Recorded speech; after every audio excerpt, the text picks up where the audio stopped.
امریکہ اور اسرائیل سے ایران تنہا نبرد آزما رہا، دشمن کے اڈوں اور مفادات پر زوردار حملے کیے۔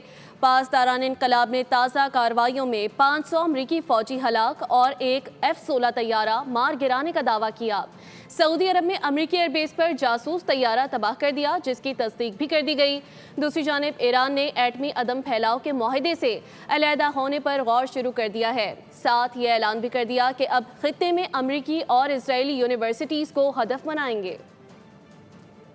سفاکانہ جارحیت سے ایران ڈرا نہیں ڈٹا رہا۔ پاسداران انقلاب نے جارح قوتوں کو زبردست نقصان پہنچانے کا دعویٰ کیا۔ کہا امریکی اور اسرائیلی حملوں کے جواب میں خطے میں امریکی اور اسرائیلی صنعتی اہداف کو ڈرونز اور میزائلوں سے نشانہ بنایا گیا۔ مزید کہا کہ یہ کارروائیاں محض وارننگ ہیں، اگر ایران کی صنعتی تنصیبات پر حملے جاری رہے تو رد عمل مزید شدید ہوگا۔ خبردار کیا کہ آئندہ حملوں میں اسرائیل اور امریکہ سے منسلک تعلیمی اداروں کو بھی نشانہ بنایا جا سکتا ہے۔ اس کے علاوہ صوبہ فارس کے شہر شیراز میں ایرانی دفاعی نظام نے امریکی MQ-9 ڈرون مار گرایا۔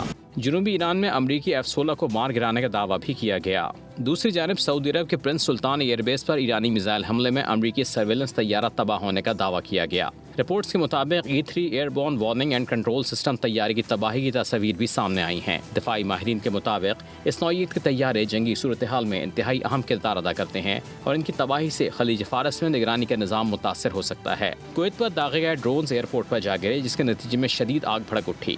کویتی حکام کا کہنا ہے واقعے میں کوئی جانی نقصان نہیں ہوا، تاہم فیول ٹینک میں آگ لگنے اور ریڈار سسٹم کو شدید نقصان پہنچنے کی اطلاعات ہیں۔ ایسے میں ایران نے ایٹمی عدم پھیلاؤ کے معاہدے NPT سے علیحدہ ہونے پر غور شروع کر دیا۔ ایرانی میڈیا کے مطابق پارلیمنٹ سمیت متعلقہ ادارے NPT سے ایران کے دستبردار ہونے پر غور کر رہے ہیں۔ ایرانی میڈیا کا کہنا ہے واضح ہو چکا ہے کہ ایران کے NPT میں رہنے کا جواز ہی نہیں بچا۔ سبسکرائب کریں اور بیل دبائیں تاکہ کوئی خبر رہ نہ جائے۔